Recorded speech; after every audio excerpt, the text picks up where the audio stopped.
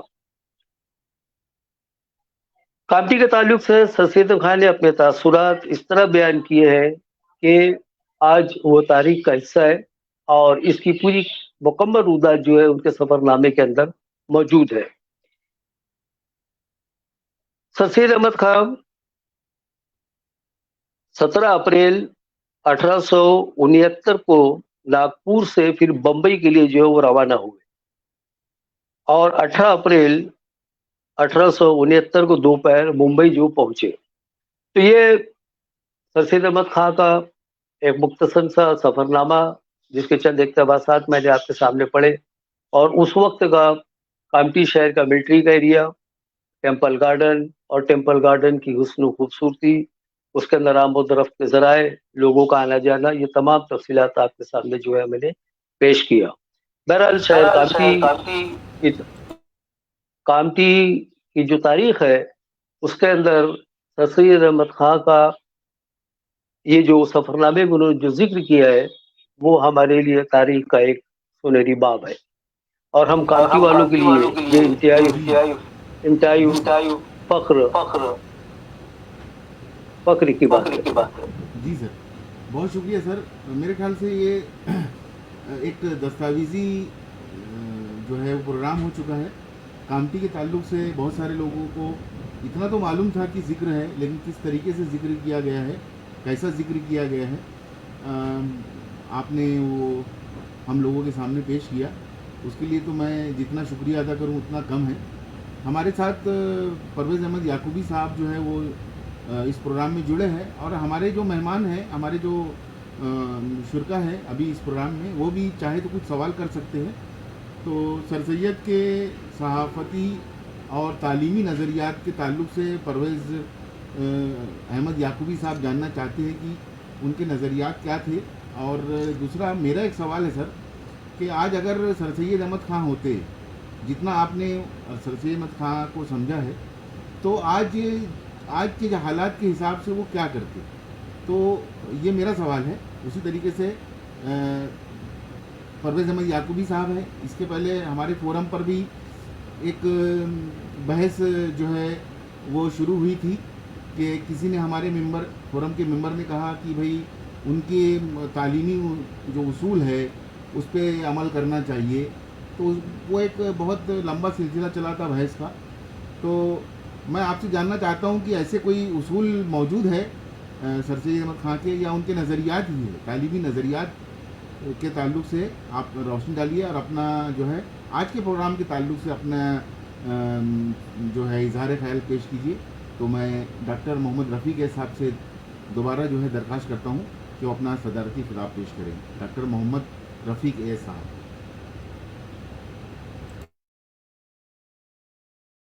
سید احمد خان انہوں نے تعلیمی میدان میں کیا خدمات انجام دیے، تو اس کا مفصل جواب ہمارے تینوں مقالہ خواہ نے اپنے مقالات کے اندر جو ہے تفصیل سے اس کو بیان کر چکے ہیں، وہ اس کو دہرانا مناسب نہیں سمجھتے۔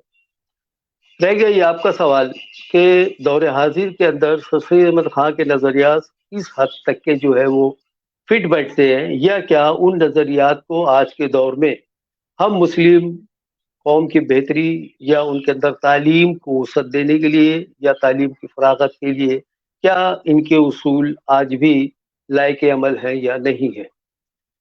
دیکھیے، تعلیم جو بھی مسلح قوم ہوتا ہے وہ کوئی اپنے وقت کے لیے نہیں ہوتا، وہ اپنے دور کی تو ترجمانی ضرور کرتا ہے، لیکن بہت دور اندیشی کے ساتھ بھی وہ لوگ اپنے نظریات کو پیش کرتے ہیں۔ اگر آج ہم سر سید احمد خان کے نظریات کو دیکھیں، ان کو پڑھیں اور جانیں، تو آج کا بھی دور کے اندر جتنے بھی قسم کے مناظر ہمارے سامنے پیش ہیں، اور مسلم قوم کو تعلیم کے تعلق سے جو مشکلات ہیں اور جن چیزوں پر اسے عمل کرنا چاہیے تھا، وہ تمام لگ بھگ حالات ویسے ہی ہے، تھوڑے کم و بیش ہے۔ ایک چیز جو سر سید احمد خان نے اپنے دور کے اندر سب سے زیادہ جو تکلیف کا ان کے لیے باعث بنا، وہ تھا اس زمانے کے علماؤں کے فتوے۔ یعنی مشرقی تعلیم اور مغربی تعلیم کو یہ کسی بھی طریقے سے آپس میں مل کر یا اس کو آگے بڑھا کر یا قوم کے اندر اس چیز کو نافذ کر کے آگے بڑھانے کے عمل کے لیے یا اس آمیزش کے لیے قطعی تیار نہیں. ابھی اپنے مقالات کے اندر آپ نے پڑھا سنا بھی کہ ان کو بے شمار دشواری کا سامنا کرنا پڑا.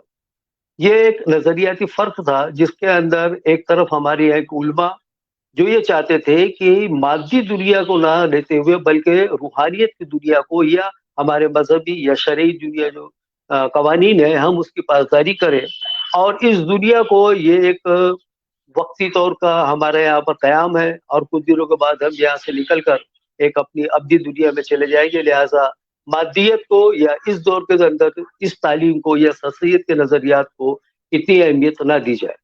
لیکن میں اس سے اوپر اٹھ کر بھی ایک بات اور کہوں گا کہ اگر آپ دیکھیں یہ تناظر آج بھی موجود ہے. اگر ہم آج بھی اپنے قوم کو جدید تعلیم کے تعلق سے یا سائنس ٹیکنالوجی کے تعلیم سے جوڑنا چاہتے ہیں تو یہ آج بھی پھر وہی طبقہ ہمارے کو جو ہے پیچھے سے کھینچنے کی کوشش کرتا ہے اور وہ لے دے کر صرف اسی دائرے کے اندر قید کرنا چاہتا ہے جہاں سے ہم کو اس بات کی تعلیم دی جاتی ہے کہ یہ دنیا صرف چند روزوں کی ہے اور آخرت کی دنیا ایک بڑی لمبی اور طویل ہے جس کا انعام و اکرام آپ کو دیا جائے گا. میرا سوال یہ تھا کہ کیا ہم اس دنیا کے اندر جب رہ رہے ہیں دیگر قوموں سے ہمارا مقابلہ ہے یا دیگر قوموں کے ساتھ ہم کو ساتھ رہنا ہے, ان کے تمام ثقافتی چیزیں زبان ہے ادب ہے اور تمام شعبہ حیات کے ساتھ جب ہم ان کو ساتھ رہنا ہے تو کیا یہ ممکن ہو سکتا ہے کہ ہم اپنی 1.5 اینٹ کی مسجد کو الگ بنائیں یا ہم وہ علوم کو حاصل نہ کریں یا جو آج دور جدید ہے. آج آپ دیکھیے کہ سائنس اور ٹیکنالوجی اپنے بام عروج پر ہے. اس کے اندر آج کے دور کے اندر بھی مسلمانوں کا اس میں کیا حصہ ہے؟ یہاں تک کہ میں آپ کی خود کی لکھی ہوئی کتاب ریحان کوثر صاحب کی کتاب کے بارے میں ذکر کر رہا ہوں. انہوں نے mobile.com کے اوپر ایک کتاب لکھی ہے, بہت ضخیم کتاب ہے. اس پوری کتاب کے اندر جتنے بھی لوگوں نے موبائل فون کے اوپر کام کی یہ پورے کے پورے جو ہے سب غیر مسلموں کا نام ہے, ایک بھی مسلمان سائنسداں کا یا ٹیکنیشین کا نام نہیں ہے. وجہ وہی ہے کہ ہمارے یہاں کے جو علماء ہے وہ یہ نہیں, وہ کسی بھی طریقے سے کہ دنیاوی تعلیم کو اور دینی تعلیم کو جو ہے وہ آمیزش یا ملوث کرنے کے حق میں نہیں ہے. لیکن ضرورت اب اس بات کی ہے کہ ہمارے مدارس کے اندر بھی جدید تعلیم کا نظریہ قائم کیا جائے. ہمارے یہاں کے بچوں کو مدرسوں کے اندر خاص طور پر سائنس ٹیکنالوجی انگریزی حساب اور جدید جتنے بھی علوم ہیں ان سے متعارف نہ کرایا جائے بلکہ ان کے اندر باقاعدہ ان کو ڈگریاں دلائی جائے تاکہ وہ دین اور دنیا دونوں کو ساتھ میں لے کے چلے. ایک سب سے بڑا خلیج اور ہمارے درمیان میں یہ ہے کہ مدرسے سے تعلیم حاصل کرنے والا طالب علم کیا IAS آفیسر بن سکتا ہے, کیا کلیکٹر بن سکتا ہے؟ یہ کنسیپٹ ہمارے یہاں نہیں ہے اور حقیقت میں یہ ہے کہ ہماری حکومت نے ان سب چیز کے بارے میں اس کا پروویژن کر رکھا ہے. اب مدرسے سے جو فارغ عالم ہو چاہے گریجویٹ کا جو ہے وہ درجہ رکھتے ہیں. اب آپ جانتے ہیں کہ جو شخص گریجویٹ ہو اس کے لیے تمام کمپیٹیٹیو ایگزام جو ہے وہ اس کے اوپر وہ بیٹھ سکتا ہے, وہ ایگزام کو پاس کر سکتا ہے اور کوالیفائی کر کے وہ بڑے ایڈمنسٹریشن جو ہے یا ایڈمنسٹریٹو پوسٹ کے اوپر جا کے بیٹھ سکتا ہے. لیکن یہ کنسیپٹ بھی ہمارے یہاں جو ہے وہ فی الحال مفقود ہے, یا ہم اس کے اوپر عمل کرنا نہیں چاہتے یا ہم اس کو جان بوجھ کے نظر انداز کر رہے ہیں. تو دور حاضر کے اندر سر سید احمد خان کے نظریات, ان کی سوچ, ان کی غور, ان کی فکر, ان کا لائے عمل, ان کا کام کرنے کا ڈھنگ اور ایک سب سے بڑی بات جو ہے کہ ان کی سوچ کو ہم چند مخصوص سالوں کے اندر محدود نہیں کر سکتے. میرا یہ ماننا ہے کہ جب تک تعلیم کی ضرورت محسوس ہے تب تک سر سید احمد خان زندہ ہے, ان کے نظریات زندہ ہے, ان کے تمام غور و فکر زندہ ہے. اور میں یہ آگے بڑھ کے کہوں گا کہ اگر ہم کو آج بھی ترقی کی راہ پہ آگے بڑھنا ہے تو ان کے نظریات کو ہم کو فالو کرنا پڑے گا, ان کے نظریات کو ہم کو سوچنا پڑے گا اور ایک ایسی اسٹریٹجی بنائی جائے, ایک ایسا لائے عمل تیار کیا جائے کہ جس کے وجہ سے ہم دین کے ساتھ ساتھ دنیاوی تعلیم کے اندر بھی ایک نمایاں مقام جو ہے وہ حاصل کر سکیں. تو آج کا یہ جو سر سید احمد خان صاحب کے اوپر جو ہم ان کی ولادت کے اوپر جو پروگرام کیا, ان کو یاد کیا, ان کے کارناموں کو, ان کے خاندانی پس منظر کو اور دیگر تمام ان سے وابستہ تمام چیزوں کو ہم نے بڑے غور و فکر کے ساتھ اس کو بیان کیا اپنے ناظرین کے سامنے. لے دے کے معاملہ ایک یہاں تک کہ آ گیا ہے کہ اب ہمیں اس معاملے کے اندر بڑی غور و فکر کرنے کی ضرورت ہے. پھر سے ایک مرتبہ سر جوڑ کے بیٹھنا پڑے گا کہ آج کے دور کے تعلیمی تقاضے، دور حاضر کے جو ہے جو تقاضے ہیں، ان تقاضوں کے اندر کیا ہم آج بھی فٹ ہیں یا نہیں، اور نہیں ہے تو پھر ہمیں کیا کرنا ہوگا. تو ہمارے اکابرین اور ہمارے جو مسلح قوم ہیں، انہوں نے جو اپنے نظریات، اپنے جو فکریں اور انہوں نے جو تاثرات پیش کیے ہیں، کیا وہ آج کے دور پر قابل عمل ہے یا نہیں. میرا ایسا کہنا ہے کہ وہ قابل عمل ہے، اور بلکہ میں یہ دو آگے بڑھ کے اور یہ کہوں گا کہ اگر ہم اس کو اثر نو پھر سے اس کے اوپر اگر غور کریں اور اس کے اوپر کام کریں تو یقیناً ہم ایک نئے سرے سے پھر اپنی قوم کے اندر جو ہے ایک نئی روح کو ہم پھونک سکتے ہیں. سر سید احمد خان صرف اپنے نظریات کو پیش نہیں کیا بلکہ عملی طور کے اوپر وہ تمام چیزوں کو کر کے دکھایا، اور اس کی سب سے بڑی روشن مثال علی گڑھ مسلم یونیورسٹی، وہاں کے اور دیگر شعبے جات، مختلف اخبارات و رسائل وہاں کے نکلنے والے، ان کی خود کی تحریر کردہ کتابیں، بلکہ انہوں نے اس سے بڑھ چڑھ کر یہ کیا کہ اپنے دور کے اندر وہ تمام علوم کو اپنے یونیورسٹی کے اندر لا کر قائم کرنا اور اس کو چلانے کے لیے جو بیڑا اٹھایا تھا اس کو بھی بالآخر شرمندہ خواب ہوا وہ، اور وہ پوری طریقے سے آج جو ہے پوری دنیا کے اندر یونیورسٹی اور یہاں کے پڑھنے والے لوگ ایک معزز مقام پر قائم ہے. تو ہمیں اس بات کہنے کے اندر کوئی مبالغہ نہیں ہوگا کہ آج بھی یہ یونیورسٹی اس کی جیتے جاگتا ثبوت ہے کہ سر سید احمد خان کے نظریات، ان کا جو تعلیم کے تعلق سے ان کی جو سوچ تھی وہ ایک دم مثبت ہے، صحیح سمت میں ہے، اور اگر ہم اس کو فالو کریں تو یقیناً ہم اپنی قوم کے اندر ایک تعلیم کے تعلق سے، بیداری کے تعلق سے، معیشت کے تعلق سے، ثقافت، تمدن اور وہ تمام شعبہ حیات جس کے اندر انسانی زندگی کی ترقی ملوث ہوتی ہے، ہم اس کو بام عروج تک پہنچا سکتے ہیں. آخر میں اپنی بات کو مختصر کرتے ہوئے یہ کہتا چلوں کہ دور حاضر کے جو بھی تقاضات ہیں اور ان تقاضوں کے اندر ہماری قوم کو یا مسلمانوں کو جو آگے بڑھنے یا ترقی کرنے کے جو راستے ہیں اور ہمارے جو اہداف ہیں، کیا ہم ان کو پورا کر سکتے ہیں سر سید احمد خان کے تعلیمی نظریات کے سامنے رکھ کر یا ان کی تمام افکار کو سمیٹ کر. تو ضرورت اس بات کی ہے کہ ہم ایک مرتبہ پھر سے اس کو غور کریں اور ان کے لائے عمل پہ عمل کریں، ان کے بتائے ہوئے راستوں پر عمل کریں. یقیناً ہم اپنے مستقبل کو جو ہے روشن اور تابناک ضرور بنا سکتے ہیں. شکریہ. بہت بہت شکریہ سر، آج کا بہت خوبصورت پروگرام. اور ایک سوال اور آیا ہے سر، آج کی تعلیمی پالیسی اور سر سید کی پالیسی میں کیا یکسانیت ہے یا کیا اختلاف ہے؟ تو اس پہ مختصر سے تھوڑا سا.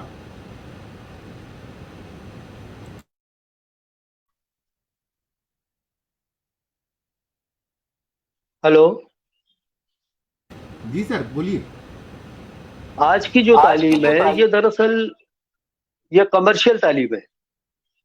ہمارے یہاں 1900 کوٹھاری کمیشن کے جب پیش کیا گیا اور پھر اس کے بعد 1975 کے اندر نئی قومی تعلیمی پالیسی آئی، تو اس کے اندر ہمارے یہاں 1975 سے پہلے جو ایجوکیشن تھا وہ تھا مورل بیسڈ ایجوکیشن. اس کے بعد 1975 کے بعد سے ہمارے پاس جو آیا وہ ہے کمرشل ایجوکیشن. کمرشل ایجوکیشن کا مراد یہ ہے، مطلب یہ ہوگا کہ ہم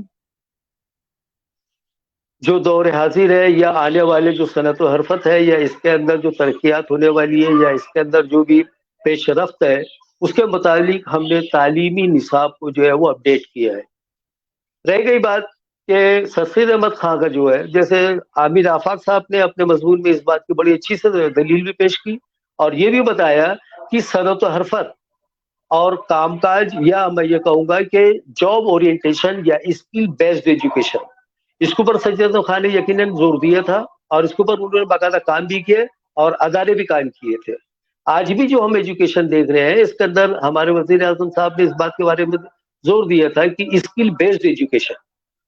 آج کا جو دور ہے وہ اسکل کا دور ہے.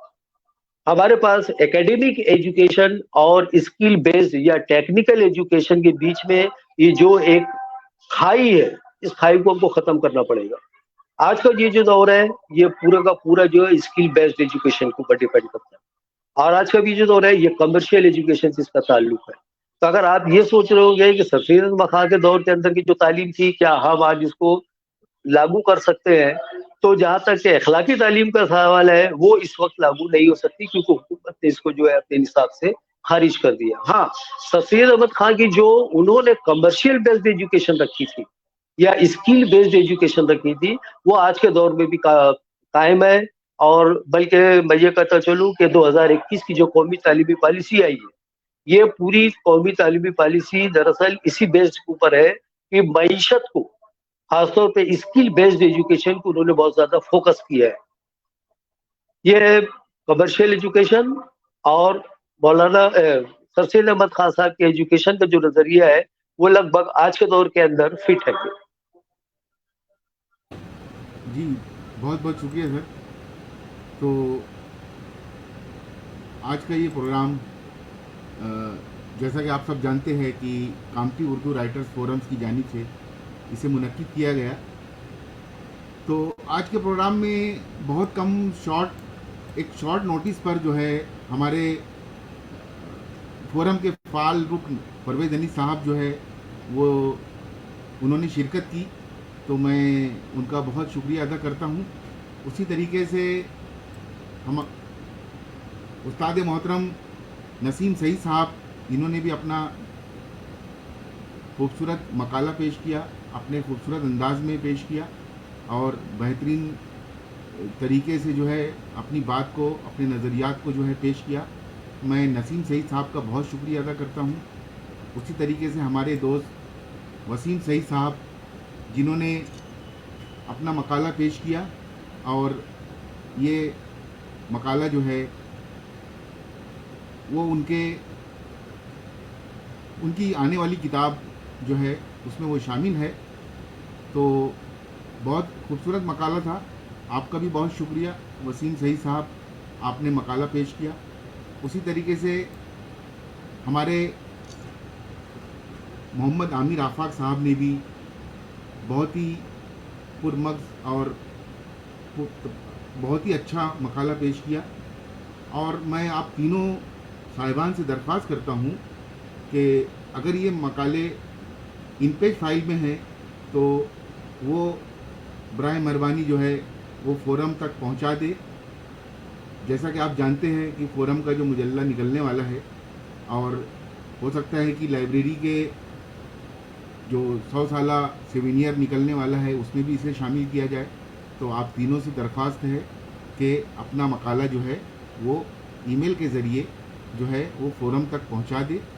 اسی طریقے سے ہمارے آج کے صدر اور ماہر تعلیم، ماہر ماحولیات جناب ڈاکٹر محمد رفیق اے صاحب جو ہمارے فورم کے صدر بھی ہیں، انہوں نے آج کی صدارت کے فرائض انجام دیے اور بخوبی انجام دیے. تو میں آپ کا بہت شکریہ کرتا ہوں، فورم کی جانب سے آپ کا بہت شکریہ ادا کرتا ہوں.